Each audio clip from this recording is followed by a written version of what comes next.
mengawali karir gue menulis secara serius itu 2001 MTV Track. Terus itu nggak jauh dari situ gue juga siaran. Rekaman si penyanyi itu. Siarannya pakai aduh nggak? Aduh siaran, aduh kurang ya. Kalau gue dulu waktu bareng sama Superman is Dead pas awal itu mereka baru pertama kali masuk major label. Yang against mereka banyak banget dengan kata-kata punk rock kok masuk major label gitu. Of course gue kena imbasnya. Jadi salah satunya pas kita lagi manggung di Medan, lemparin kantong isi air got, ada yang berdiri di atas barricade terus cokol depan gue. Gue sebenarnya ngeliatnya lebih kayak apaan sih lo culun? Tapi gitu. sampai kelar nggak? Aduh salah ya, nggak usah. Gue suka segala macam olahraga yang menurut gue kayak gini, community based. Lo terbentuk biarpun nantinya tetap ada yang kuat atau misalnya memisahkan diri, it's okay. Buat orang-orang yang suka underestimate dirinya sendiri, lo ikutan dulu aja. Karena buat gue lo gak harus jadi nomor satu, yang penting lo aktif. Banyak kan temen lo yang emang lo party juga malamnya, besok pagi lari ketemu juga sebelah lo gitu. Dulu kayaknya gak kayak gitu ya. Iya, dulu khusyuk partinya. Betul. Kalau lo kan food storyteller, kalau gue food story sambil teller. Aduh, storyteller. Wah mulai dia bro. Sorry, nggak kuat dari tadi nahannya.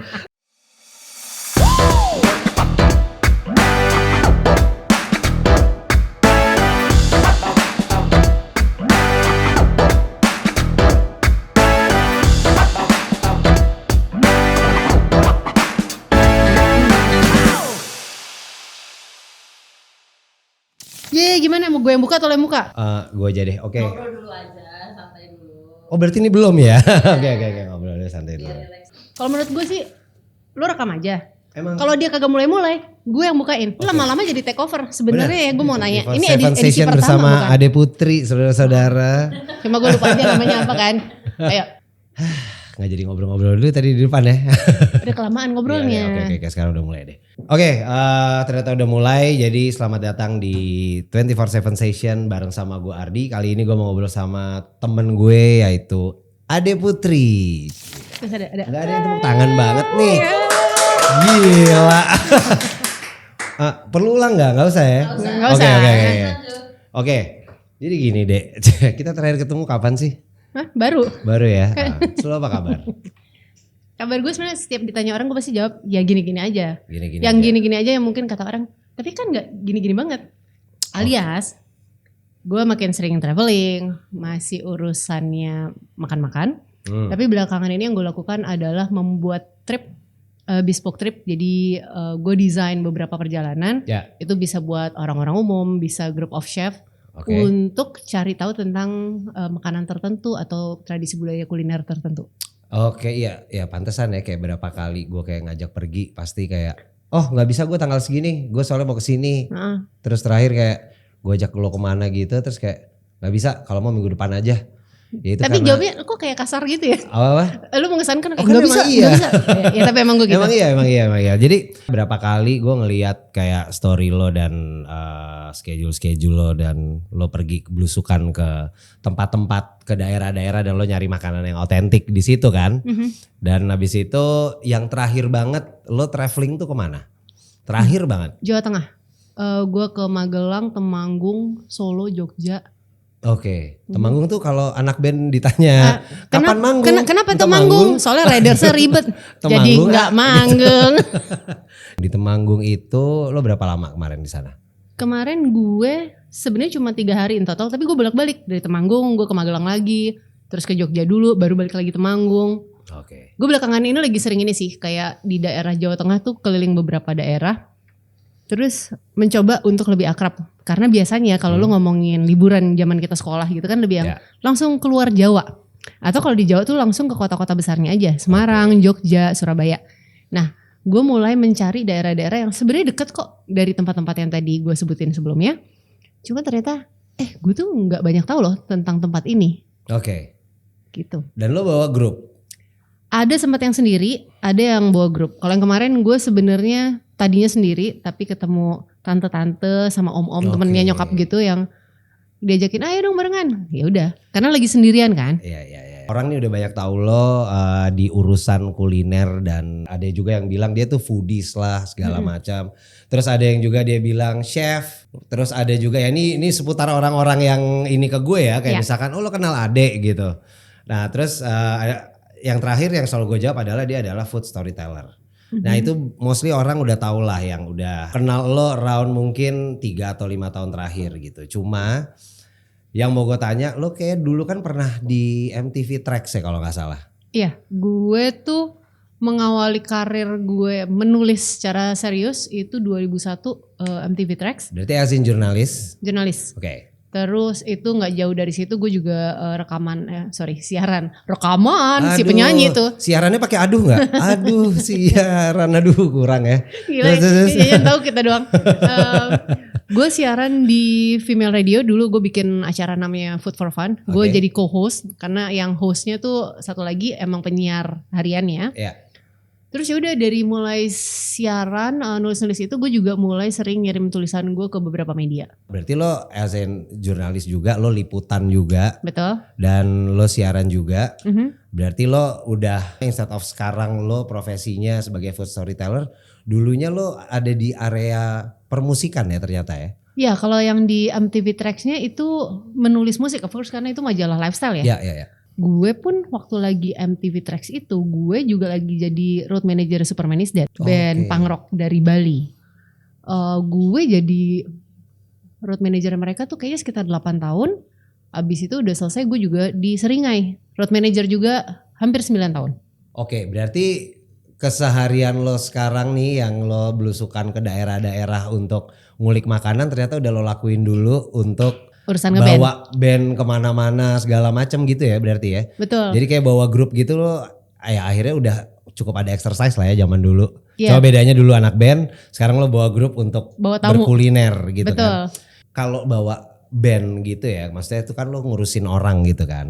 Ya walaupun awalnya mungkin rata-rata teman-teman lo juga gitu loh. Itu gue pengen tahu deh kayak suka dukanya tuh apa sih kayak ada sisi funnya pasti ada karena itu mostly teman seru-seruan. Tapi yang kayak ngehe nih, ngeselin nih gitu tuh ada nggak sih kayak gitu-gitu ya? Pas urusan ngeband? Iya. Ya mungkin lo nggak bisa lo nggak usah spesifik nyebut. Gue sebutin aja. Tapi itu lebih bagus kalau mau. Ya maksudnya gue pengen tahu aja angle-nya kayak lo ngurus as a road manager, ketemu dengan beberapa orang dan ngurusin orang juga nih. Ya. Nah part itu sih yang gue pengen tahu. Kalau gue dulu waktu bareng sama Superman is Dead pas awal itu mereka baru pertama kali masuk major label. Karena sebelumnya kan mereka rekaman sendiri. Ya. Ketika mereka masuk major label itu yang against mereka banyak banget. Dengan kata-kata punk rock kok masuk major label gitu.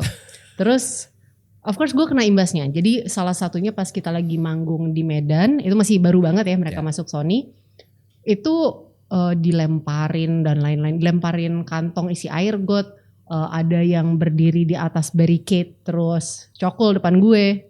Gokil. Terus? Iya tapi gue sebenarnya ngeliatnya lebih kayak apaan sih lo culun? Tapi gitu. sampai kelar gak? Aduh salah ya. Gak usah jawab. Ya terus. Tapi itu kan ada deg-degannya. Yeah. Tapi gue juga ada bukan excitement ya. Tapi ada yang kayak waduh.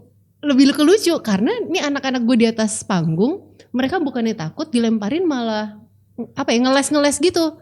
Oke. Itu kan sesuatu yang kayak wih brengsek banget nih. Lantas sebenarnya mereka menyelesaikan tugas mereka di atas panggung. Yeah. Mereka langsung dibawa sama panitia untuk kabur naik mobil. Gue dan kru lainnya tentu saja ditinggal karena gue harus ngurusin alat. Jadi gue kayak brengsek juga gitu. Tapi ya udah kan emang tanggung jawab kita ya tim produksi. Yang menarik adalah begitu kita nyampe hotel, mereka lagi ketawa-ketawa gitu. Gimana gitu kayak brengsek nih anak-anak. Kayak inilah kehidupan punk rock ya gitu. Yang gue harapkan kan dari jalan-jalan ngurusin mereka juga tentu berkesempatan untuk cobain segala macam makanan kan. Yeah. Terus gue pikir nih anak-anak punk rock seru nih makannya. Ternyata si drummernya nih si Jering kayak gila. Dia masa kita udah aja kemana-mana dia makannya tempe, dia makannya tahu. Gue ada kayak bukannya gue gak suka tempe tahu ya. Tapi ini anak parah banget sih makannya. Dikasih banyak opsi tapi pilihnya itu lagi gitu kan. Setelah berapa bulan gue baru tahu dia vegetarian, Bo. Oh gitu. Wah dibalik kesangarannya dan kerebelannya dia. Dulu dia vegetarian. Okay. Biarpun gue tuh pas tahu dia vegetarian gue gini, kamu kok vegetarian masih suka marah-marah sih? Iya. Nah kan tadi lo bilang kayak punk rock masuk major label gitu ya. Emang di tahun itu tuh sebenarnya lagi apa sih yang biasanya naik? Sebenarnya sih Yang common untuk major label maksud gue gitu. band pop. Makanya dibilangnya dulu tuh kayak pengkhianat punk gitu. Punk kok masuk major label tuh seakan-akan itu jadi sesuatu yang dosa banget. Sementara pemikiran anak-anak Superman is Dead waktu itu yang adalah juga gue setuju.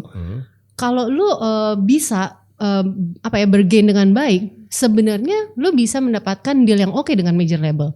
Karena waktu itu orang-orang yang tidak tahu adalah orang-orang yang berpikir bahwa bekerja dengan major label artinya lo akan mengganti semua idealisme lo. Bikin lirik yang menye-menye dan ngikutin selera pasar. At that time misalnya di Sony yang kontrak untuk album pertama itu ya specifically, sebenarnya kan dimintanya lagunya semua lagu bahasa Indonesia. Anak-anak ini kebetulan memang tidak biasa berbahasa Indonesia, either bahasa Inggris atau bahasa Bali. Jadi mereka mendapatkan deal di tengah-tengah bahwa gimana kalau sekian lagu bahasa Inggris baru sisanya bahasa Indonesia. Dan menurut gue itu good deal karena lo mencari jalan yang terbaik. Being punk rock tuh bukan jadi harus rebel, tapi lo tahu how to get in your way. Emang menarik sih di tahun itu kan emang maksudnya gini, orang taunya tuh punk kan ya udah lo akan nggak nurut gitu kan, image-nya tuh lebih terkesan kayak gitu loh. Sedangkan kok nih mau aja nurut gitu kan kira-kira. Nah terus selain itu lo handle Seringai juga. Yes, setelah keluar dari SID gue sama Seringai. Nah kalau di situ kan ada yang emang gue kenal juga tuh ya kebetulan dekat. Challenge-nya lebih challenging mana sih gitu. Kalau yang satu kan SID, satu lagi Seringai ini kayak asikan yang dua-duanya mungkin asik. Tapi maksudnya yang lebih konyol yang mana nih ya orang-orangnya gitu. Masing-masing band ini punya ciri khas sendiri, punya kepribadian yang berbeda banget, cara bergaulnya, cara bercandanya.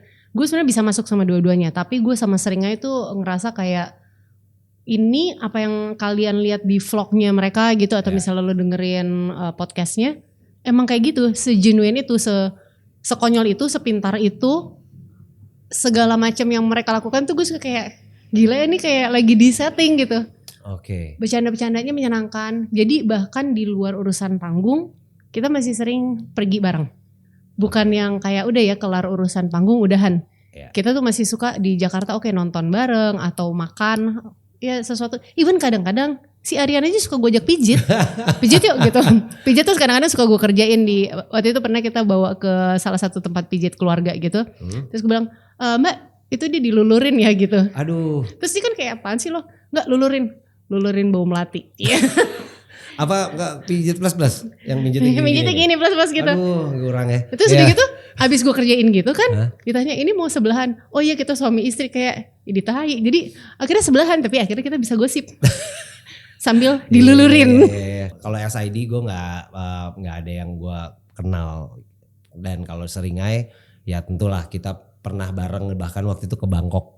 Oh iya benar-benar. Kita beer hopping craft beer bar hopping. Craft beer bar hopping. Ya benar-benar. Itu tahun berapa ya kira-kira ya? Kayaknya 6 tahun 7 tahun lalu kali ya. Iya. Ya sebelum Covid lah ya. Jadi dan speaking of Seringai kalau gue lihat juga beberapa dia tuh maintain community-nya dan dia punya community-nya itu oke ya. Iya oke banget. Bukan fan base ya. Maksudnya community asin kayak akhirnya ada Lawless.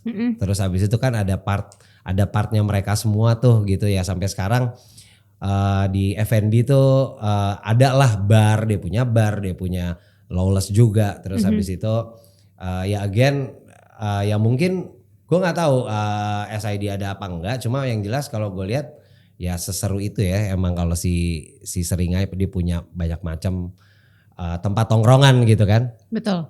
Dan memang mereka termasuk band yang memikirkan brandingan. Jadi manggungnya jalan, merchandise jalan.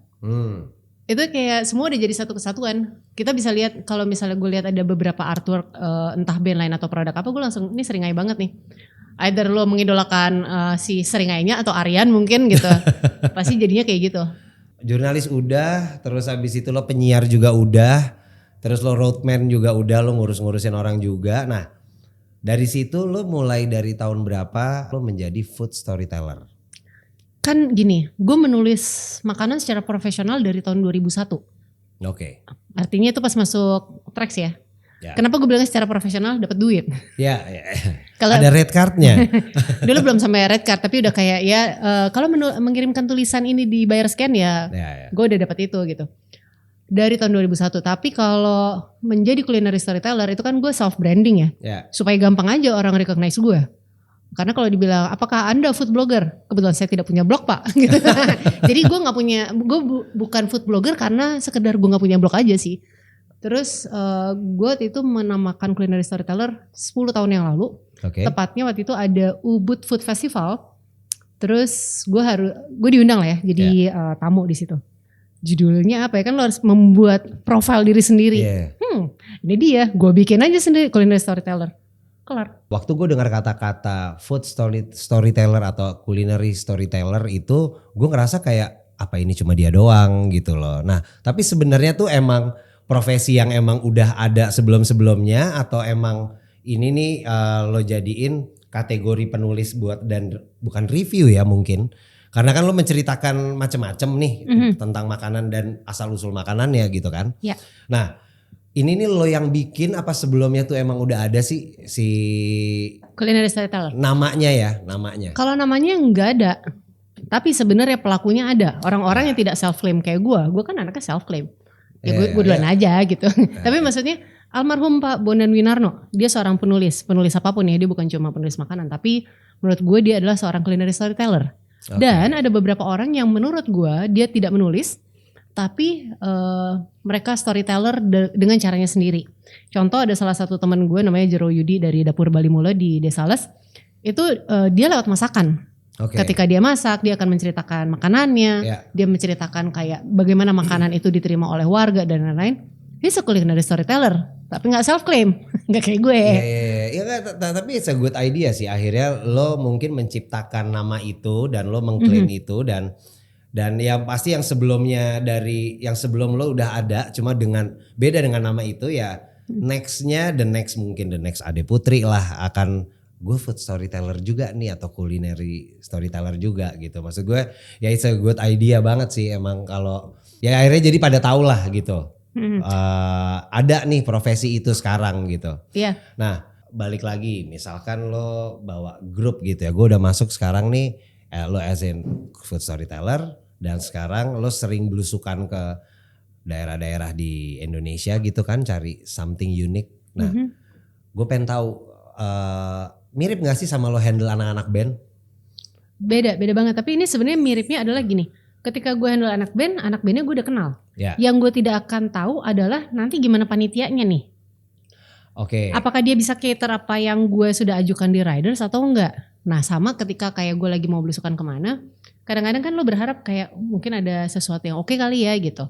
Most of the time memang untungnya gue mendapatkan orang-orang tuan rumah, pokoknya warga lokal yang sangat welcome, yang sangat baik dan mau menceritakan segala macam. Tapi kan kita juga nggak tahu kadang-kadang satu daerah yang ternyata nggak ada apa-apanya gitu. Atau ternyata kok gue berharap makanan yang lebih makanan daerah, ternyata yang mereka sajiin makanan-makanan persis kayak di Jakarta. Ya tiba-tiba telur gulung lah, cilok lah gitu. Bukannya nggak boleh, tapi kan gue pergi jauh-jauh, gue mengharapkan sesuatu yang lebih, nih kalau dari daerah lo ada apa? Akhirnya untuk menghadapi itu gue justru bercerita sama mereka, gue mencoba untuk encourage mereka, lo boleh nggak ngasih tahu gue yang sebenarnya masakan aslinya apa? Jadi cukup menarik nih, ketika kita bicara daerah, mereka tuh seringnya Jakarta sentris, mereka pengen jadi kayak Jakarta, mereka pengen jadi apa yang ada di kota besar, sehingga yang mereka tampilkan adalah makanan-makanan yang ada di Jakarta gitu. Not even as good. Nah, ketika gue tanya misalnya tentang makanan daerahnya, sering banget mereka malu mereka tuh kayak, aduh ini makanan orang kampung. Itu tuh obrolan pertama. Sama kayak kalau gue bawa tamu-tamu gue ke pasar tradisional. Belakangan ini sih mungkin karena udah ada TikTok dan Instagram juga orang rame explore ke pasar. Orang-orang udah lebih familiar dengan tamu-tamu yang mereka tahu ini gak bakal belanja juga anyway. Atau misalnya bentukannya, lo harusnya bukan orang sini, tapi mereka biasa. Nah kalau dulu tuh enggak. Dan akhirnya gue bikin beberapa acara. Contohnya beberapa bulan lalu gue bikin acara di Desales. Gue bikin namanya Jamuan di Desa. Apa yang gue lakukan adalah membuat orang-orang di desa ini, bahkan bukan dapur Bali Mulanya, tapi desanya itu, ibu-ibunya kita panggil untuk masakin dong masakan-masakan yang memang tradisinya mereka, khas dari rumah-rumah. Jadi ada nasi jagung misalnya, terus ada perkedel tapi dari ikan tuna ditumbuk, diulek gitu, jadi perkedel. Terus makanan-makanan ini yang kita sajikan. Ini kan gue jual tiketnya ke tamu-tamu dalam bentuk donasi. Donasi mereka itu bisa gue kasih ke ibu-ibu yang masak. Tujuannya ada 2 hal.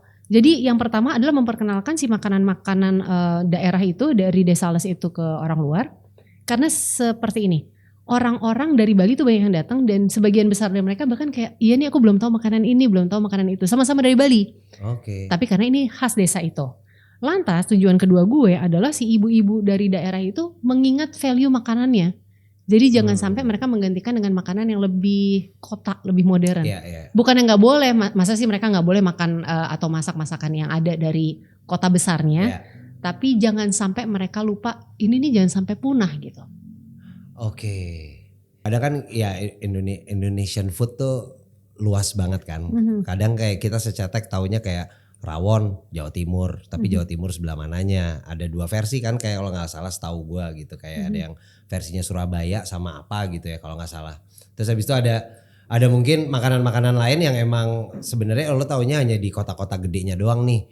Lo kalau masuk lagi ke dalam sana lo bisa dapet yang lebih macam-macam gitu kan. Ya itu menarik sih, dan gue belum sempet juga anyway ikut trip lo. Tenang aja, nanti gue todong. Next trip. Kalau gue lihat lagi nih sebenarnya yang menarik dari lo dan yang gue cukup salut gitu, karena gue lihat jadwal lo padat. Nah lo masih selalu nyempetin nih untuk olahraga gitu. Tentu. Kadang kalau gue ngajak makan nasi uduk di sini yuk, kalau nggak salah hari Senin, Rabu sama Sabtu ya jadwal CrossFit lo kan? Sama Minggu ya? Gue lupa. Pokoknya ada beberapa hari yang gue ngajak lo pagi-pagi gitu, kayak besok ngapain, sarapan yuk gitu. Enggak, gue CrossFit. Dari semua kesibukan itu lo selalu nyempetin itu tuh, lo apa enggak capek ya? Enggak capek. Satu, sebenarnya gue juga gue kan mendapatkan fasilitas tempat olahraga ini gitu ya, sebagai harta gono gini waktu berpisah nih sama pacar gue. Jadi menurut gue ketika gue mendapatkan fasilitas ini, gue nggak mau take it for granted. Mumpung gue dapat, mumpung gue bisa, terus kayak nggak semua orang lo punya kesempatan ini, selain kesempatan tempatnya, terus juga waktunya. Ya kan? Pernah gue ada momen-momen yang ngerasa kayak aduh gue butuh motivasi nih gitu. Jadi gue tanya sama salah satu coach gue, what's your motivation ongoing every morning? Karena gue ikut kelas yang jam 6 pagi setiap hari. Ya kan 6 pagi orang juga gini, kenapa lo kagak tidur aja sih cuy, nanti aja gitu. Terus jawabannya gini, who needs motivation? Gak ada orang yang perlu motivasi, yang lo perlu adalah disiplin. Lo tahu kalau setiap lo bangun pagi itu yang harus lo lakuin. Ya udah, jadi sampai sekarang gue melakukan hal-hal itu based on disiplin. Jadi lo selalu tuh ya jam 6 pagi itu lo udah nyampe, dan lo berangkat ke tempat CrossFit yang di bengkel itu kan. Lo sepedahan juga kan? Iya, betul. Kesananya. Dan karena saking disiplinnya ya sebenarnya gue sering banget ngajak dia pergi malam ya, gue ngebir segala macam atau apa. Terakhir tuh sering banget ditolak karena selalu bentrok, besok gue CrossFit, ganti hari lain aja deh. Kira-kira gitu kan. Betul. Jadi gak seru ya gue ya. Sorry. Nggak. Maksud gue gini. Gue cukup salut juga sama masalah disiplin sebenarnya. Banyak orang ya olahraga dia balance lah gitu, kayak dia masih mau party terus habis itu paginya emang dia olahraga. Aduh, gue curhat ya. Gak apa-apa. Itu lo mau curhat tentang diri lo juga gak apa-apa. Ini acara lo, bebas. Maksud gue ya karena sedikit curhat, gue tuh paling gampang goyang banget. Kayak misalkan besok gue udah tahu gue mau lari, tiba-tiba malam tuh ada party, kayak waduh seru lagi. Serunya sih iya yang main misalkan DJ-nya siapa mungkin teman. Tapi tiba-tiba yang berangkat ke sana tuh lebih temen lagi dan lebih banyak. Wah tuh gue biasa goyang tuh. Gue kayak ya udah boleh kali ya, gue bentar lagi di OTW gitu. Dikit lagi kali ya, dikit lagi kagak pulang. Terus sampai sana kayak tapi gue coba bentar ya, gue besok mau ini. Terus tiba-tiba kayak begitu lihat jam udah 1:30 gitu kayak ya tanggung lah. Maksud gue ya itu sih yang menurut gue orang-orang kayak lo yang punya waktu schedule padat dalam kerjaan, punya teman banyak juga. Terus abis itu hampir di setiap community dan tongkrongan dan lain-lain tuh lo hangout juga sama mereka. tapi lo bisa disiplin dalam waktu ngatur olahraga lo gitu loh. Ya, mungkin yang gue mau cerita adalah sebenarnya gue kadang-kadang tetap ada pasti ada dong yang akhirnya gue pergi aja gitu terus Pasti. otomatis besoknya nggak olahraga. 1-2 kali ada, gue nggak akan pernah nyesel itu karena kadang-kadang memang wah waktunya lagi enak lagi, nggak apa-apa ya udah. Nanti gue akan lihat kalau gitu gue ganti jadi hari something. Ya. Tapi kenapa gue juga bisa menolak? Karena menurut gue ini lagi ada waktu-waktu di mana gue perlu banget karena nanti gue bakal banyak traveling. Kalau gue traveling bukannya gue nggak olahraga, tapi olahraga gue jadi terbatas. Ya. Jadi ya itu gue juga kan belakangan ini waktu tidur gue udah pas banget nih 9.15 gue tidur gitu. Jam 4.15 gue bangun. Ya. Kalau gue diajakin lebih malam tidur jam 11 gue masih bisa bangunnya tetap jam segitu. Ya. Tapi kan jadi capek ya. Makanya Yes. gue ngajakin orang ya udah minumnya pagi aja gimana. Iya kayak tiba-tiba jam 8:30 atau jam 8 8:30 pagi udah di Kobe gitu kan. Iya. Tiba-tiba udah foto dengan segelas birnya. Betul karena gini ya kalau menurut gue kita punya temen Ya. yang punya coffee shop / tempat bir. Buka jam 6 pagi kita support. Ya. Biar mereka kalau datang jam 6 pagi tuh ngerasa ada gunanya. Oh ada yang beli. Itu gue. Gue ketok kalau jam 6 belum buka. Kayak gimana sih katanya jam 6 ya. Bengkel masih rame deh. Bengkel masih rame dan gue seneng karena sekarang kan program latihannya juga udah lebih macam-macam. Ya. Dulu ada weightlifting, ada apa segala macam. Sekarang ada yang project hybrid. Jadi kayak ada larinya juga, pokoknya cardio dan campur-campur. Gue dapet suasana yang lebih community based yang nggak cuma orang-orang dari ini nih lifter semua gitu, enggak. Terus ada komunitas lari juga jadi ke situ, anak-anak renang ke situ. Dan saya juga sempat hampir ke situ, tapi abis Udah itu lu cuma 3 kali parah banget. Abis itu sibuk, tiba-tiba kayak aduh daripada gue bayar ini mendingan tunggu agak kosong dikit baru gue join lagi deh. Ya cuma at least gue juga emang udah pernah trial 3 kali di situ dan ya kebayang sih, makanya gue mikir kayak oh lo wajar lah. Make sense untuk lo betah di situ gitu loh. Yeah. Karena gue lihat kayak mungkin dari sisi environment terus alat-alatnya juga segala macam dan coach-coachnya juga. Dan mungkin ya ambi itu relatif ya orang-orang di setiap olahraga pasti. Betul. Ambi itu relatif menurut gue karena ada yang kayak sesantai itu, ada juga yang kayak maksudnya mau nyemangatin tapi kelihatannya kok kayak kok ambi banget sih lo gitu kan. Ya maksud gue ya gue ngerti sih kenapa akhirnya lo stay lama banget di bengkel kan dari sebelum di Sultan gitu kan. Gue dari 2013 dari hari pertama. Dari hari pertama tuh tempat ada gue ada. Oke. Tapi emang sekarang gue lebih suka karena tempat ini kan ada di tengah-tengah Sultan yang adalah outdoor ya. Banyak pohon, banyak apa jadi gue kelar olahraga tuh masih bisa kayak setengah berjemur kayak gila enak banget di tempat gitu. Oke, nah gue dengar selain itu lu juga pernah naik podium ya gara-gara CrossFit. Apa itu gue salah denger? Apa itu naik podium? Sebenarnya sih kalau sampai naik podium enggak, tapi nomor 4 jadi samping podium. Juara harapan tuh ya. Ibaratnya 1 2 3 mau juara harapan. Itu juga kenapa 4? Karena itu gue masuk golongan masters. Orang-orang kalau yang gak ikut olahraga taunya master enggak umur, tua bro. Kelompok umur. Kelompok usia. Usia tertentu. Yeah. Itu kalau di basket tuh kayak KU tuh dibilangnya. Kelompok umur nih udah di atas sekian gitu. Naik podium gak nyampe naik podium juara 4. Itu menurut gue apa ya di CrossFit karena gue udah nyobain. Itu lumayan susah kali ya sebenarnya. Enggak sih, tergantung tergantung kompetisinya lagi kompetisi apa, di mana, yang ikut siapa. Karena lu bisa tiba-tiba saingan sama emang atlet-atlet yang udah kayak dari lahir udah ada otot nih lu tuh gak? Ada kan yang kayak gitu. Kadang orang emang ada yang genetic wise itu tuh gampang membentuk otot dan susah membentuk otot gitu kan ya. Ya jadi sebenarnya beda-beda, tapi kayak kalau CrossFit sendiri kan ada CrossFit Open itu setiap tahun. Gue sih dulu tiap tahun gue ikutan aja. Ikutan tuh gue gak pernah punya ambisi untuk menang. Tapi gue pengen encourage orang-orang untuk udah ikutan aja. Gue takut akan ada yang suka gini. Males. Gak apa-apa, kita gak bakal menang anyway. Sudahlah, kita memeriahkan aja. Karena menurut gue menyenangkan ketika lo register. Lo bisa lihat nama lo di online kan. Kalau di Indonesia, lo tau gak kenapa gue paling suka ngelakuin day one. Misalnya dikasih waktu 5 hari. Gue ngelakuin day one kan jadinya nama gue keluar pertama. Sempat nomor 1 selama beberapa jam. Itu tergeser. Paling gak masih bisa difoto tapi poinnya lo hilangin aja gitu kan, lo tutup. Gue poinnya gak apa-apa. Gue kayak pokoknya aku nomor 1. Karena pesertanya baru 1 gitu. Gue suka segala macam olahraga yang menurut gue kayak gini, community based. Lo terbentuk biarpun nantinya tetap ada yang kuat atau misalnya memisahkan diri, it's okay. Tapi buat gue, buat orang-orang yang suka underestimate dirinya sendiri, lo ikutan dulu aja. Gue suka ngasih lihat tuh video-video nih, ada nenek-nenek atau ada orang yang dengan keterbatasan fisik gitu, ternyata bisa ikut. Karena buat gue lo nggak harus jadi nomor 1, yang penting lo aktif. Gue pernah punya ini nih, waktu awal olahraga pengen jadi apa? Kurus, ya kan? Layaknya semua orang. Abis itu mulai jadi pengen jadi apa? Kuat.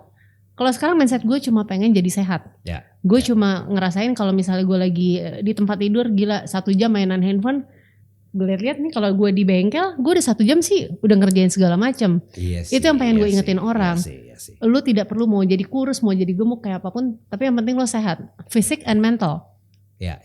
Di berbagai macam cabur yang di luar olahraga permainan ya. Kalau misalnya olahraga permainan udah pasti ya lo akan fun. Lo basket lo punya ada timnya, lo akan ada kompetisinya gitu kan. Cuma kalau kayak CrossFit, lari, sepeda, berenang itu kan olahraga individu kan sebenarnya. Yang memang sebenarnya lo kompetisi cuma lo mengalahkan waktu orang lain kompetisinya gitu kan. Ya emang goal-goal untuk ikut kompetisi atau turnamen tuh sebenarnya emang buat recreational atlet kayak kita nih. Dan emang mindsetnya cuma gue biar bisa sehat, dan of course mungkin ke poin keberapa tuh adalah networking gitu kan. Emang jadi experience sendiri yang emang terutama yang belum pernah. Karena kan gini ya, kita nggak mungkin jadi kayak atlet lari untuk yang mungkin startnya mulai 30, karena untuk jadi atlet kan pasti lo dari kecil banget ada pendidikannya segala macam gitu loh. Nah, terus yang gue lihat juga, lo juga udah mulai berenang ya? Gue berenang mulai rutin juga. Berenang kan? Lumayan. Kadang rutin, kadang terganggu aktivitas. Iya. Maksud gue di berapa tahun? Mungkin gue tahu udah hampir setahun kali lo berenang ya. Waktu dulu kan lo sempat nanya gue tuh. Udah 2 tahunan. Oh, udah 2 tahun. Udah 2 tahunan berenang. Dan itu sebenarnya mungkin ya itu gara-gara gue ikut CrossFit. Terus jadi ngerasa mau nyobain segala macam kan. Ternyata kan gue bisa. Lu mana kepikiran sih dulu bisa ngangkat beban. Oh ternyata bisa ngangkat beban. Oke. Terus gue mulai wall climbing. Si takut ketinggian wall climbing. Sampai atas gemeter sih gemeter. Tapi kayak oke, I'll do it gitu. Diajak berenang, ayo. Diajak squash, ayo. Diajak tenis biarpun gak bakat, ayo.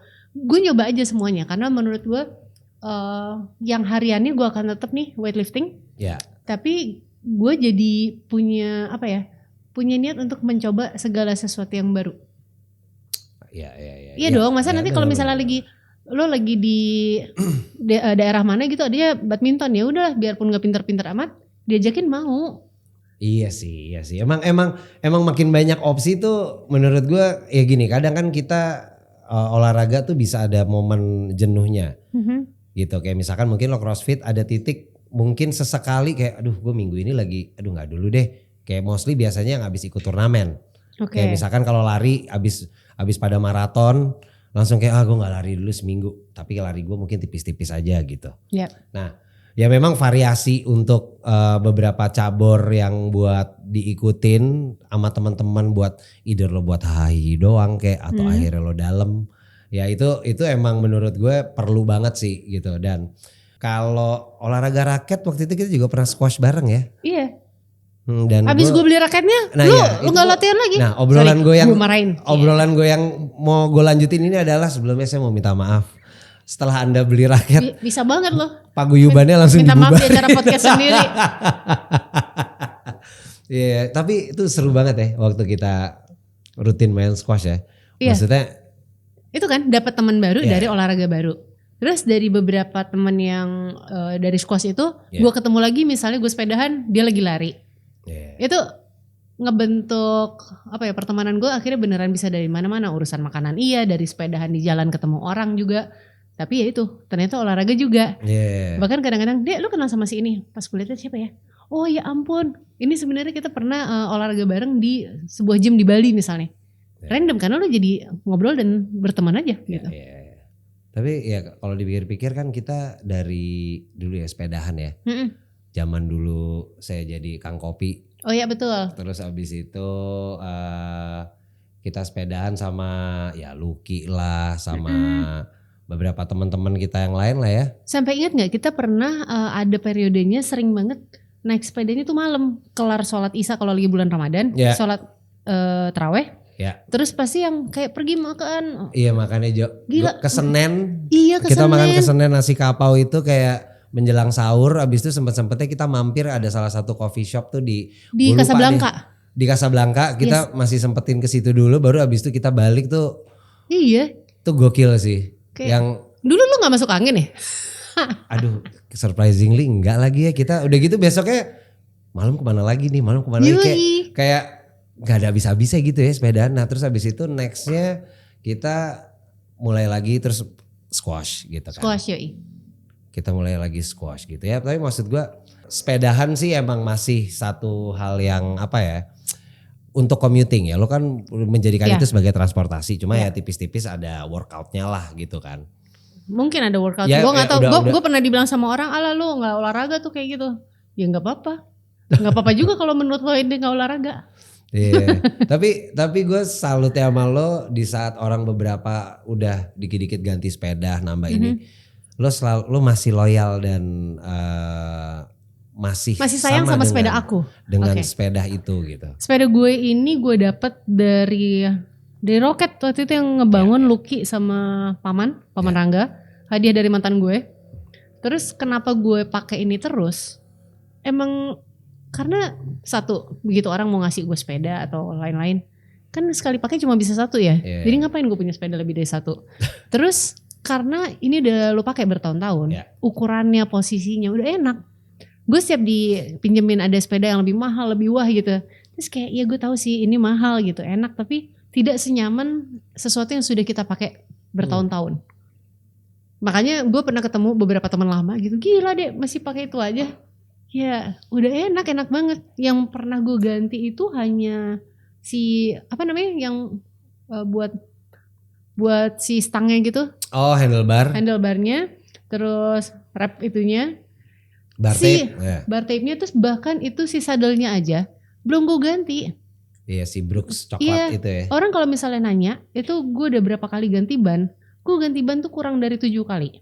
Oke. Dan itu pun gue ganti karena misalnya waktu itu mau touring ke Bali, mau kemana, sisanya kayak satu kan gue nggak skate ya, jadi ini gue kayak awet lah gitu. Dan sisanya ya udah memang itu yang kesayangan banget sih gitu.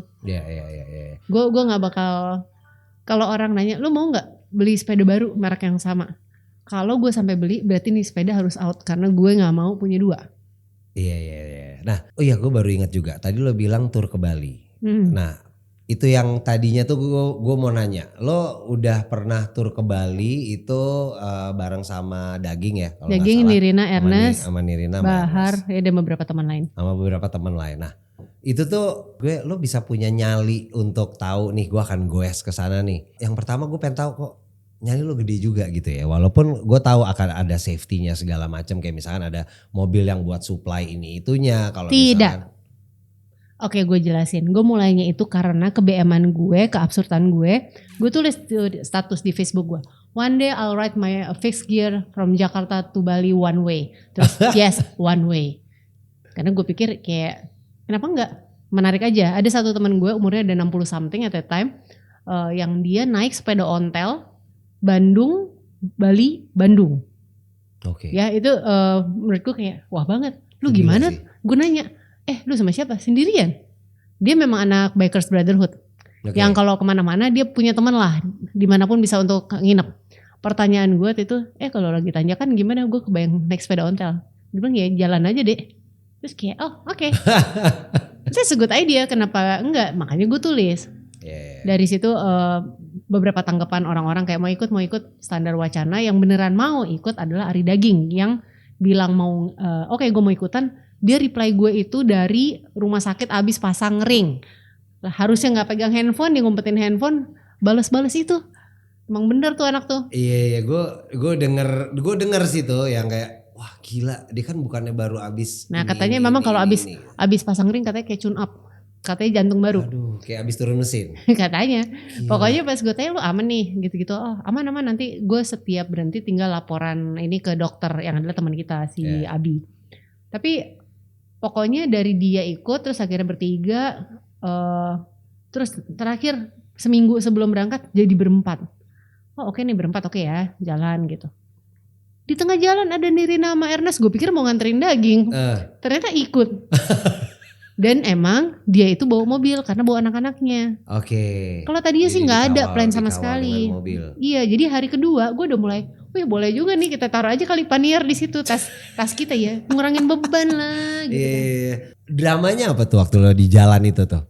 Kalau yang benar-benar drama, untung ya antar kitanya nggak ada. Kan kita ngangkut satu anak lagi nih ketemu di jalan. Jadi ada yang JB gitu ya? Gue biasa so akrab. Ada trouble di sepedanya Daging, si anak ini kayak, wih lagi kenapa?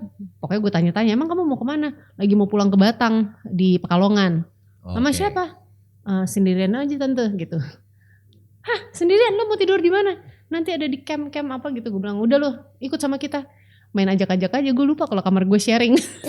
Terus dia mau aja? Ya mau lo pasti taruh di kamar hotel kan. Satu kamar berlima cuy. Aduh. Kan kita budget ini ya. Budget lu gak mau spend naik sepeda jadi mahal banget. Jadi sama satu kamar kita tinggal patungan. Kalau kamar 400.000 kita bagi 4. Ini anak gratis masih gitu. Terus itu yang lucu ya bahwa lu dapet satu teman baru. Sisanya tuh karena hubungan kita satu sama lain tidak terlalu dekat. Jadinya lebih respectful to each other. Lu bayangin kalau yang terlalu temenan. Atau misalnya pacaran nih, gue itu ngobrol sama si Bago adiknya Andin. Sepedahan dari Belanda ke Jakarta kan. Sama waktu itu masih pacarnya. Belum istrinya. Dia tuh akhirnya ketemu sama gue ngobrol. Mbak lu waktu itu gimana gitu. Gue bilang gue baik-baik aja. Kalau lu gimana? Ya gue harus mempertahankan itulah. Karena satu cuma berdua. Terus makin lu punya hubungan yang lebih akrab, lu pasti ngerasa eligible untuk ngomel atau apa gitu. Capek lu mau ngomong sama siapa lagi. Bener sih. Plus perjalanan mereka jauh lebih panjang.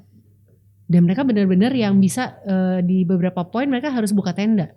Gue kan relatif aman ya. Satu kita di Indonesia, sahabat Indomaret. Iya benar. Terus lu capek mau apa tuh, ada aja tempat. Even kalau kepanasan bisa ngadem di ATM BCA biasanya anak-anak Audax. Wow, Sosok ke dalam gitu kan, ATM kan kecil kan. Terus habis itu triknya Mamat, salah satu teman kita juga. Itu dia bilang, lu kalau segitu panasnya segala macam, gue kalau gak kuat gue masuk ATM aja. Bangsa kayak 2-3 menit. Ngadem. Terus ngambil duit. Enggak sih, gue cuma ngadem doang. Terus kalau ada yang ngantri gimana? Ya gue keluar dulu, begitu dia kelar ngambil baru gue masuk lagi. Gue bilang kesana setorannya banyak. Parah gitu, jadi kayak ya itu part of the journey ya. Maksudnya lo bisa ada akal-akalan macam-macam sebenarnya kan. Kalau misalkan lo traveling dengan sepeda dengan grup, terus abis itu akhirnya ya macam-macam lah kan. Jalanan kan juga nggak sebagus, ada yang bagus, ada yang enggak. Ada yang mulus, ada yang enggak. Pemandangan juga ada yang asik, ada yang aduh kok garing banget ya. Iya. Tapi memang gue perjalanan itu ngajarin gue untuk bersyukur untuk hal-hal kecil ya. Karena waktu gue lewat Pantura gila panasnya gitu. Disco gak? Disco Pantura? Disco. Aduh Disco Pantura ya, sorry. Nah kalau ini di setiap bawah pohon, yang ada lo kalau naik sepeda lewat bawah pohon tuh paling sepersekian detik. Rasanya kayak thank you gitu. Enak banget gitu. Dan ada beberapa jalanan yang sangat friendly. Tapi ada beberapa poin yang untungnya gue diajarin Bahar. Lo mbak kalau ngelihat ini Baharnya Anissa. Iya sorry lanjut. Terus. Jadi dia bilang kalau lo ngelihat ada truk gitu ya, truk biasanya nggak apa-apa, nggak bisa ngebut-ngebut amat karena bawaannya berat. Kalau lo ada bus lagi kebut-kebutan, mbak lo minggir aja, mereka nggak akan peduli sama kita. Dan itu memang kayak kejadiannya, gue beberapa kali misalnya diklaksonin sama truk gitu, mereka kayak hati-hati gitu. Lucu banget kayak persahabatan Pantura gitu kan. Itu hal-hal yang lo dapat dari naik mobil, naik sepeda. Kalau lo naik mobil, gue nggak yakin kita mendapatkan treatment yang sama. Makanya gue sampai detik ini gue suka banget bersepeda. Gue banyak menemukan hal-hal menarik di jalanan karena bersepeda. Kan misalnya contoh nih gue setiap pagi ke bengkel gitu ya. Gue ketemu ada orang-orang dinas pertamanan, orang petugas kebersihan. Dan gue actually make friends sama beberapa. Biarpun gue gak selalu hafal namanya. Ya. Dan dengan fotografer Dalkot teman-teman itu kan yang sering ngetek. Gue sampai dituduh langganan. Sampai di slow-moin kan video lo lagi naik sepeda dengan melambaikan kayak ala-ala. Gue gak melambai gila lo. Gue naik sepeda aja. Tapi gue kayak halo, pasti gitu halo. Iya maksudnya ya lo naik public transportation, lo jalan kaki, lo naik sepeda segala macam tuh pasti ada journey tersendiri dan emang ada experience sendiri ya memang. Kayak lo papasan sama orang, mungkin lo sebelahan sama orang, lo ngantri segala macam ya emang. Apalagi lo pedahan Jakarta Bali ya itu kan pasti ya macam-macam kayak tadi tuh yang lo cerita. Nah gue kalau udah di titik itu gue suka ada kayak sedikit ada spiritual journey-nya gitu gak sih kalau di lo? Itu dia spiritual journey-nya karena gue kan sebenarnya lebih suka sepedaan sendirian ya. Iya. Gue kurang suka ada temen. Gue tuh pengen hidup sendiri, tinggal sendiri gitu-gitu. Kalau mau ketemu temen ya tinggal pergi ke keramaian lah gitu. Nah yang ini jadi gue suka tiba-tiba ngebut banget atau justru di belakang banget untuk menikmati sendiri, nggak harus barengan diajak ngobrol atau apapun gitu. Kalau lagi sendiri kan lo jadi ngobrol sama diri lo sendiri ya, mikirin banyak hal. Bukan cuma ngebayangin kapan sampai, tapi kayak ternyata hidup tuh menyenangkan juga ya. Gue bisa kayak gini karena lo bayangin nggak waktu itu gue nggak punya kerjaan. Kalau lo mau lo bisa bagian ngomel. Anjir gue nggak ada kerjaan. Kalau gue gila ya karena gue gak ada kerjaan gue jadi bisa begini. Karena waktu itu setelahnya juga ada orang-orang yang kayak gila gue pengen banget tuh kayak lo, gimana caranya bisa sepedahan gini-gini. Ya gampang kalau lo gak ada kerjaan sih. Lo tinggal sepedahan aja anytime lo mau. Ya gampang, lo resign aja habis itu lo genjot. Tahu genjot. Iya kan soalnya waktu itu ada temen nih dari, kalau gak salah dia dulu kerja di Kaum juga. Terus dia gitu dia keliling, mereka bikin Omah Jangan Diam Terus. Oke. Terus mereka itu sepedahan 6 bulanan something di Sulawesi. Orang-orang bilang gila gimana jadi kayak mereka. Ya gak kerja cuy. Satu gak kerja, mereka dapat duit dari kegiatan di jalan itu. Tapi kan yang pasti adalah lu tidak bekerja. Orang bakal itu gue tanya, guys lu kagak punya pacar apa punya istri gitu. Terus jadi pada ketawa. Karena of course jadi ada yang udahan. Kan gue kan satu single boy. Dan gue gak minta izin sama keluarga. Gue cuma bilang. Jadi gue bilang ya beda sama minta izin. Ya info ya lebih ke info. Kayak gini. Lebaran kan ketemu kan. Besok alias lebaran kedua. Besok gue mau sepedahan ke Bali. Ngasih tau aja. Lo gak usah bilang boleh atau enggak. Karena gue akan berangkat anyway. The perks of being single. Nah 5 tahun lalu lah ya kita mengalami hal yang namanya COVID. Yes. Gitu. Terus semua tuh kan lifestyle berubah. Iya. Kerjaan ada yang masih stay, ada yang beruntung masih stay, ada juga yang akhirnya harus kehilangan pekerjaan. Termasuk bisnis, ya kan? Yeah. Nah, tapi good pointnya dari COVID, gue nggak tahu lo agree apa enggak tuh menurut gue cuma satu. Ya lo lihat lah sekarang semua olahraga tuh jadi yang tenis jadi ada lagi. Tenis kan olahraga zaman dulu banget ya. Hype-nya juga jadi hype sampai anak-anak umur dari yang muda banget sampai yang pokoknya tenis jadi hype lagi. Yeah. Terus habis itu ya sepeda untuk beberapa yang road bike tapi bukan yang kayak commuting gitu. Itu sempat akhirnya bloated banget. Yes. Gitu.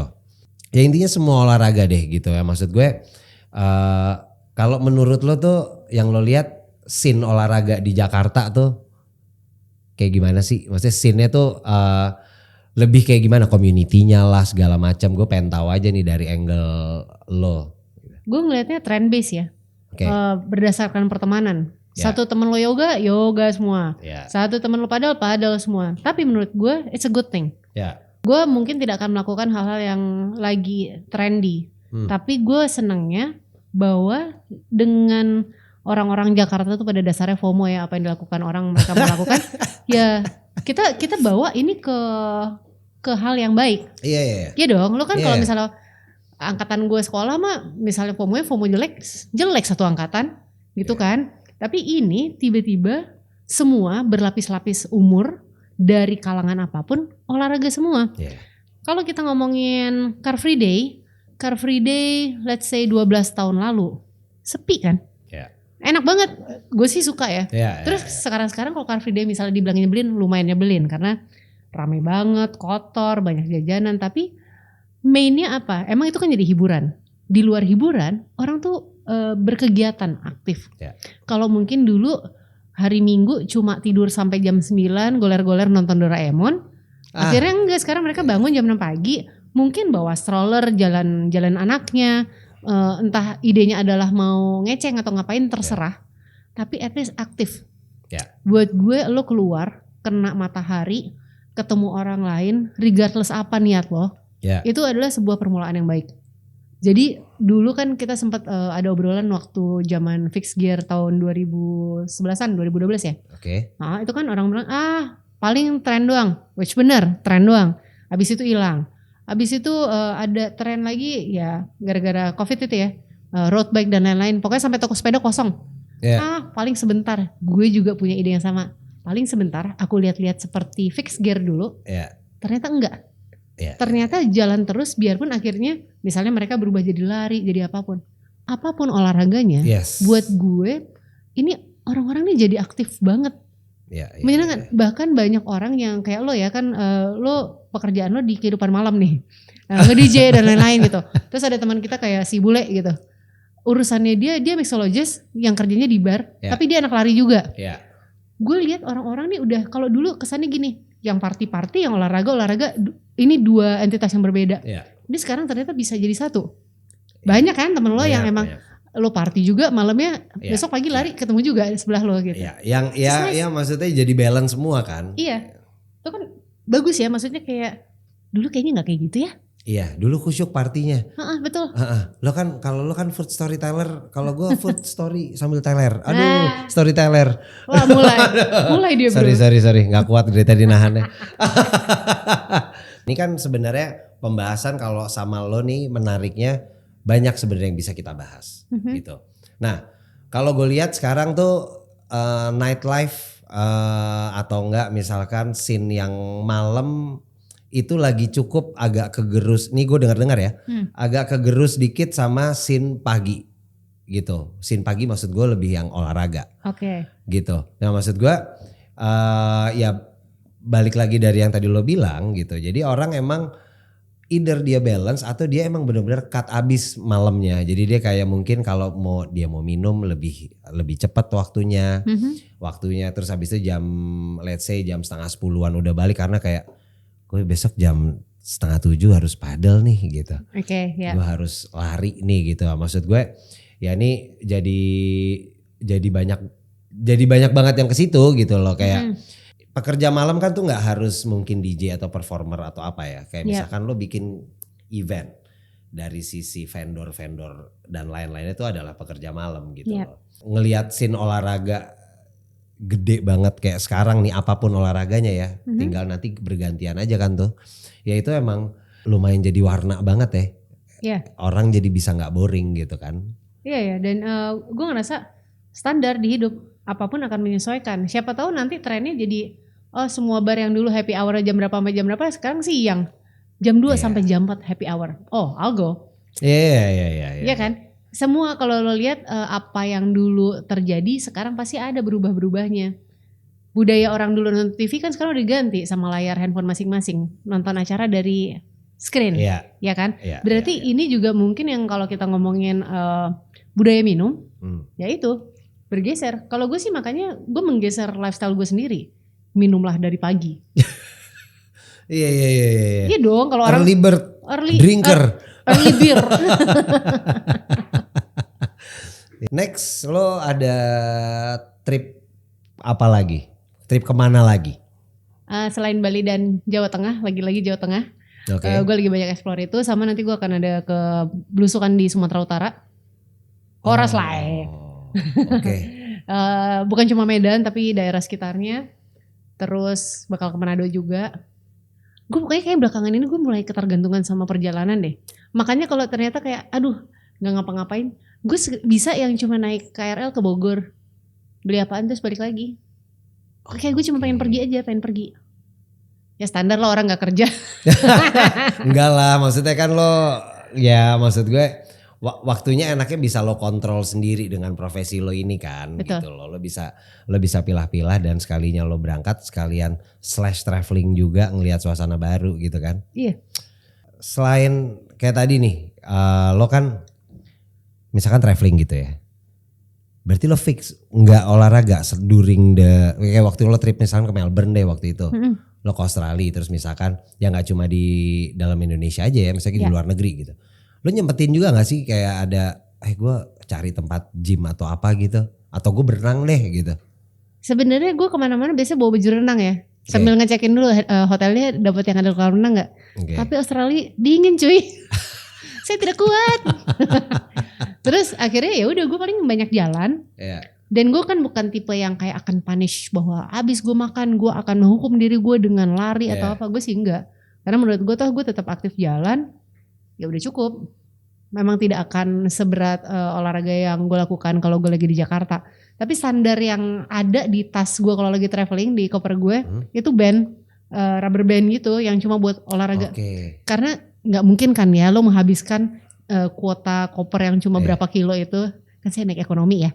Jadi kan gue nggak mungkin dong gue bawa dumbbell. Ya udah yang paling masuk akal bawa itu si band-band ini. Dan lo bisa juga pakai itu buat stretching juga kan? Bisa di kamar. Wah gokil. Karena kayak ya udah itu aja gitu yang gue lakuin. Kalau misalnya kayak lagi kemarin di Jawa gitu, ngapain ya? Ya udah banyak jalan kaki terus kayak gue sebenarnya makan juga gue kontrol sih. Orang-orang kan suka berpikirnya ini pergi jalan makan, berarti makan terus, betul makan terus. Tapi dikit. Contoh nih ya kemarin gue posting, gue di Temanggung makan nasi udah sama ayam, ati ampela, sayur, sama sambel 5.000 perak. Semua orang nanya, Mbak di mana nih? Aku di Temanggung nggak pernah nemu yang 5.000. Makanya cuy, kalau makan dikit aja. Makan tuh secukupnya. Apalagi kalau buat gue, idenya makan adalah nyicip, bukan kenyang. Kan gue cuma mau belajar. Lo bayangin kalau gue belajar banyak terus gue jadi makannya harus banyak, nggak masuk akal. Iya bener juga sih. Kalau di poin lo adalah lo akan makan terus. Mungkin kalau ternyata cuma 2 suap itu lo udah bisa tahu ingredientsnya lah, ininya segala. Lo bisa describe akhirnya.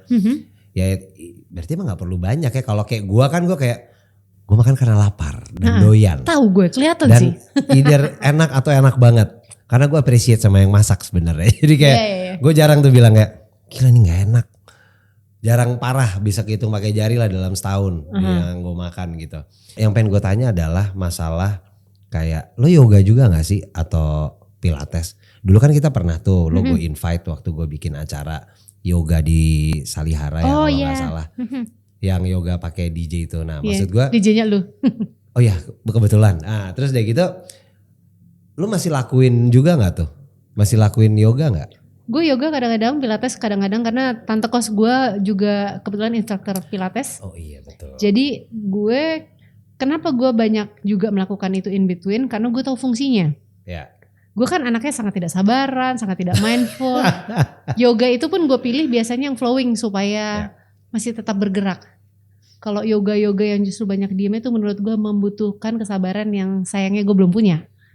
Terus kalau pilates itu menurut gue membetulkan postur. Kan kayak gini nih gue duduk nila apa segala macam. Sebenarnya kan jelek buat postur kita. Belum lagi kita kerja nunduk pakai laptop dan lain-lain. Ini gue diajarin menggunakan juga otot-otot kecil yang kalau gue di weightlifting, crossfit tepatnya kan banyak pakai momentum, menggunakan otot yang berbeda. Gue dengan melakukan olahraga berbeda, gue jadi belajar banyak hal tentang tubuh gue. Oh ternyata harusnya begini, oh ternyata banyak hal lah yang lo belajar dari disiplin berbeda. Oke, ya menarik. Yang gue belum pernah tuh pilates.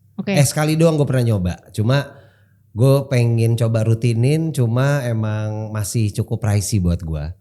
Tapi gue tahu itu penting. Ada yang enggak. Emang tergantung tempatnya. Tergantung tempat, tergantung fasilitas. Udah nanti gue kasih diluarin nih. Gila. Kita diam-diam. Kasih di sini. Aduh enggak dong. Pokoknya jangan lupa follow ini ya.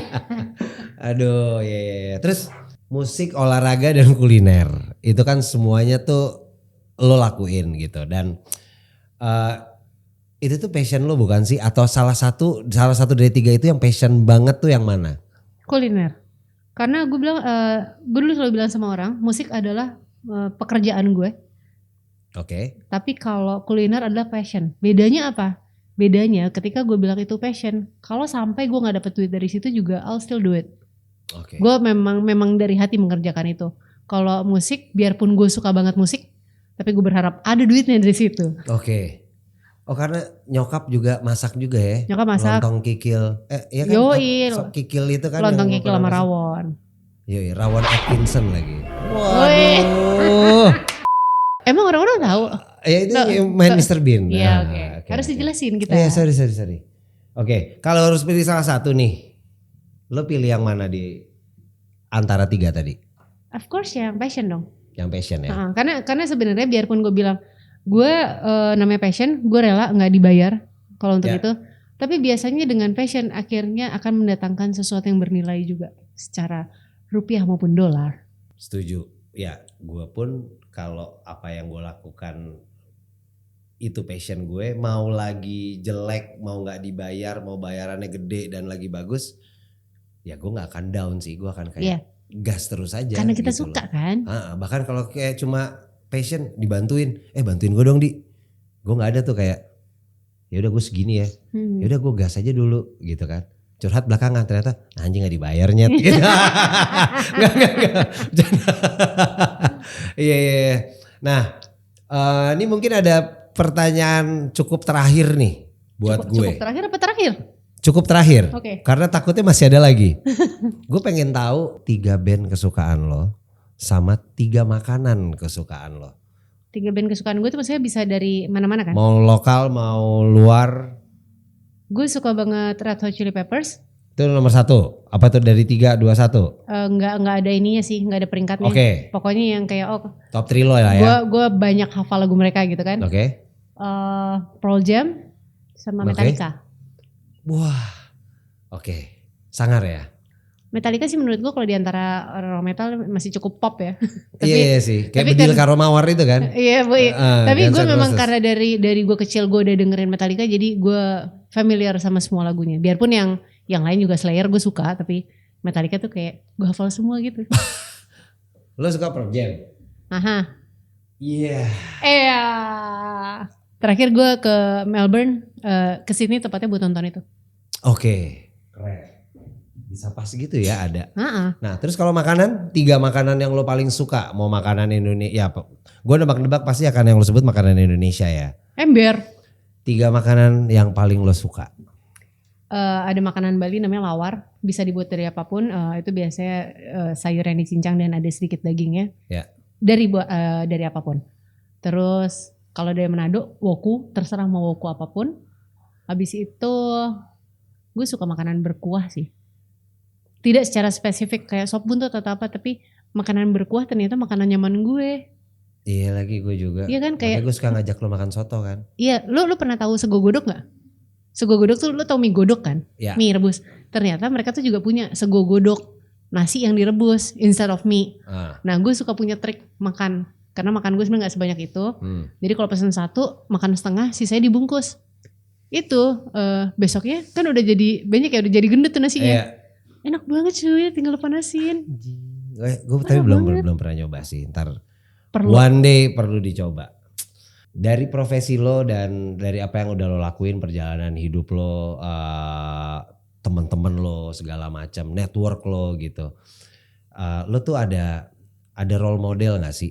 Gue pengen tahu siapa nih role model lo gitu loh. Kalau dalam penulisan almarhum Pak Bondan.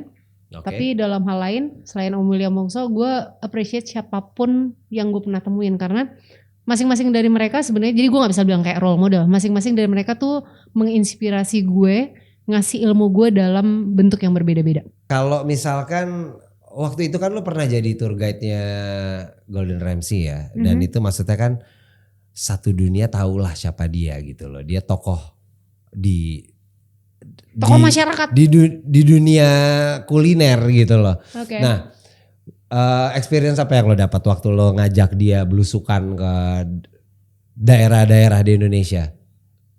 Itu pertanyaan semua orang yang selalu gue jawab sama, bahwa gue seneng berkesempatan untuk ngasih lihat apa yang Indonesia punya ke dunia lewat acaranya dia. Keren.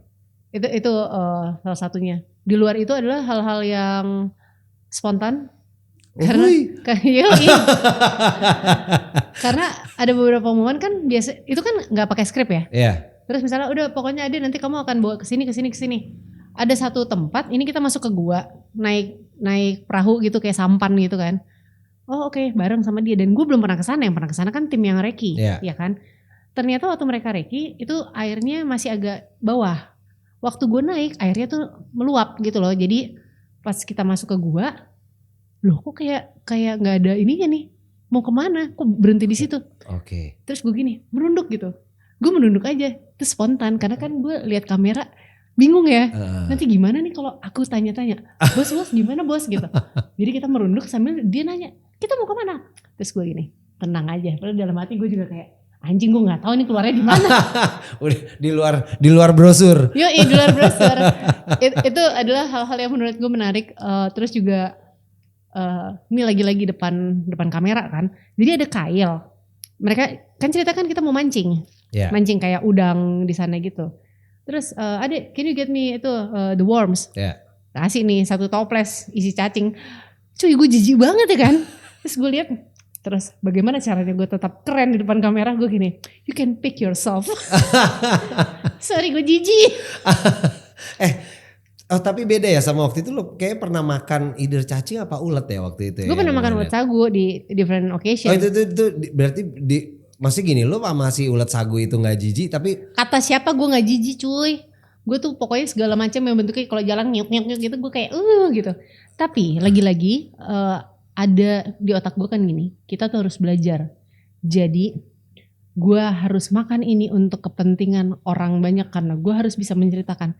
Terus itu sambil gue gigit pertama, lo tau gak? Keluar air mata gue, menetes. Aku tidak pernah membunuh binatang. Gila itu tuh benar-benar hidup lo hajar gitu kan? Dia jadi pegangin kepalanya sama orang, terus gue gigit putus. Gue nggak nangis karena rasanya, gue kayak maaf gitu, maafin aku. Kirain kayak, aduh, ntar gue dibalas. Ntar serius, gue nggak jijik. Gue yang digigit sama dia. Gue nggak jijik, cuma masalah waktu itu orang lokal ya kan gue bilang, bang, kamu itu duluan gitu. Terus gini, saya nggak mau. Gue yang brengsek, orang lokal aja nggak mau. Kok harusnya gue mendapatkan keberanian dari dia? Dia nggak ngasih itu. Wah gila ya. Tapi gue nggak kebayang. Gue pas lihat video lo tuh gue kayak yang, aduh, kok ada kalau lo lihat ya kenapa gue pegang terus gue gitu? Itu sebenarnya air mata gue langsung netes. Gue tuh culun kalau udah urusan gitu-gitu. Empatinya kegedean. Iya. Aduh, gue pengen tahu gimana sih lo punya energi sebanyak itu untuk ngejalanin semua hal-hal yang rutinitas lo gitu loh. Kayak ya traveling iya, di urusan makanan, olahraga pun juga. Lo bisa punya energi sebanyak itu tuh gimana sih caranya gitu loh? Apa emang gifted aja atau genetik atau apa segala macam kan? Enggak lagi, gue tuh dulu orangnya kan malesan banget ya. Jadi kalau dibilang energi, jangan-jangan dulu gue nggak punya energi buat ini semua. Oke. Setelah mulai olahraga, ternyata gue baru tahu bahwa kapasitasnya ada kok gitu. Cuma kalau misalnya pas lagi traveling yang harus ketemu orang, energi itu gue siapkan. Gue kan bukan orang yang benar-benar suka ketemu orang banyak. Tapi gue belajar dari satu orang, Mbak Oni, bininya Rido. Dia bilang emang kalau misalnya lo mau pergi, lo siapin dulu baterainya. Jadi kalau misalnya gue traveling atau gue bikin trip, itu kan gue otomatis hosting. Gue menyediakan energi banyak tuh, itu menurut gue siapin dulu. Sebelum misalnya gini deh, aduh di mobil nih mau keluar. Gue akan baik-baik aja dan gue akan ngejalanin ini supaya semua lancar. Itu kayak semacam lo ngomong ke diri lo sendiri setengah berdoa, dia udah ngejalanin. Nanti udahannya tetap capek. Selesai event lah lo bayangin ya gitu. Gue akan tiduran sebentar 5 menit ya udah cukup. Cuma tuh kayak gila capek banget tapi thank you ya acaranya lancar dan lain-lain. Itu gue ngomong sama diri gue sendiri sekaligus berdoa kayaknya ya. Berterima kasih bahwa dikasih ini semua bisa jalan kelar gitu. Karena dari semuanya kan lo perlu tetap stay fokus dengan schedule, dengan rundown yang lo bikin. Betul. Di satu sisi raut muka, kalau energi kita jelek, raut muka akan kelihatan sedikit cemberut. Dan lo harus selalu ramah dengan membawa rombongan itu. Yes. Dan lo as a timekeeper juga kan pasti kayak yang lihat ini udah jam segini nih segala macam, belum koordinasi sama bagian travelnya segala macam. Betul. Ya kayak gitu-gitu sih ya yes itu gokil sih emang. Lo harus gede banget emang energinya sih. Nah itu menurut gua. disiapin. Yeah. Kalau lo nggak siap jangan pergi. Sama kayak lo misalnya mau nge-DJ. Misalnya lu jadi host lah, kalau nge-DJ kan enak di belakang gitu ya. Kalau jadi host lu kan harus jadi orang yang kayak menghidupkan suasana. Lu siapin dulu diri lo. Karena kalau enggak dari awal datang orang-orang yang disambut sama lu tuh nggak akan ngerasain vibrasi itu gitu. Nah, kalau dari semua pengalaman lo, ada satu fase apa yang kira-kira gue pengen ngulang nih. Gue pengen ada di fase ini lagi nih. Apa mungkin, ya gue gak tahu, apa mungkin kuliah, SMA, SMP, SD atau enggak momen-momen di fase hidup lo yang emang kayak gokil nih. Atau mungkin lo sepedahan ke Bali tuh lo pengen ulang lagi. Itu ada gak sih? Kalau diulang sebenarnya nggak pernah kepikiran sih, biarpun kalau sampai terpaksa ya udah nggak apa-apa juga. Misalnya ditanya mau ngulang nggak sepedahan Jakarta Bali, gue pengen lagi sepedahan yang jauh, tapi mungkin bukan Jakarta Bali. Atau kalau Jakarta Bali gue mau rute yang berbeda. Atau mungkin lo malah Bali Jakarta. Jadi gue bawa dulu. Bisa juga sih, belum pernah tuh. Versi baliknya. boleh. Enggak maksud gue momen di fase satu fase yang emang pengen lo ulang lagi deh gitu loh. Enggak harus sepedahan ya? Enggak ada. Gue beneran kayak ngapain? Semuanya gue suka, tapi gue selalu aiming untuk something new. Oke. Ya. Thank you banget, seru banget obrolan tadi. Gue dan yang nonton ini tuh tahu lo sebelum jadi culinary storyteller itu lo ngapain? Lo ternyata pernah di media lah, lo pernah jadi roadman lah, terus abis itu lo pun juga bersepeda dan crossfit, lo juga concern di bagian olahraga juga gitu dan bahkan lo berenang juga gitu. Maksudnya keseruan ini akhirnya gue yakin banyak banget yang belum tahu gitu loh. Terutama yang teman-teman baru lo gitu. Nah, jadi sekali lagi thank you banget udah hadir, udah mau datang di podcast pertama gue. Dan kalau gue boleh tahu mungkin orang-orang tuh kalau mau ngepoin lo tuh mau cek Instagram lo tuh kemana sih? Satu, tungguin kalau pagi di Jalan Sudirman. Oke, itu buat fotografer Dalkot ya. Gue ada sosial media @MissHotRodQueen, Instagram, TikTok yang gak terlalu jalan tapi ya di Twitter juga sama. Semuanya MissHotRodQueen? Yes. Oke. Terus lo ada mungkin upcoming project atau enggak lo lagi develop apa mungkin yang bisa lo spill dikit atau lo infoin dikit? Ada, gue lagi ngerjain buku foto journal book series judulnya Kelana dan Singgah, karena gue akan mengajak orang-orang berkelana bareng sama gue, mampir-mampir. Harusnya sebentar lagi terbit dan nanti dari bukunya akan ada perjalanan yang itu buat orang-orang bisa ikut juga. Keren banget. Thank you. Thank you banget sekali lagi. Good luck buat semua plannya ke depan. Gue doain semuanya lancar. Dan kalau ada perlu bantu yang bisa dibantu, kode-kode aja. Terakhirnya gitu. Ya, good luck juga buat 24/7. Podcastnya mau berapa ribu episode gitu kan ya? Iya, ceritanya gitu ya. Okay. Jadi doain aja. Sampai ketemu lagi di 24/7 Session. Tadi lo udah dengar semua obrolan gue dengan teman dekat gue, Ade Putri. Jangan lupa follow 24/7 and subscribe di YouTube to @24/7 Session. Bye, sampai ketemu lagi. Lo mau tos yang ini nggak yang awkward? Aduh. Yang satu gini. Jadi nangkep. Aduh, atau nggak kena? Apa adu ayam? Nah.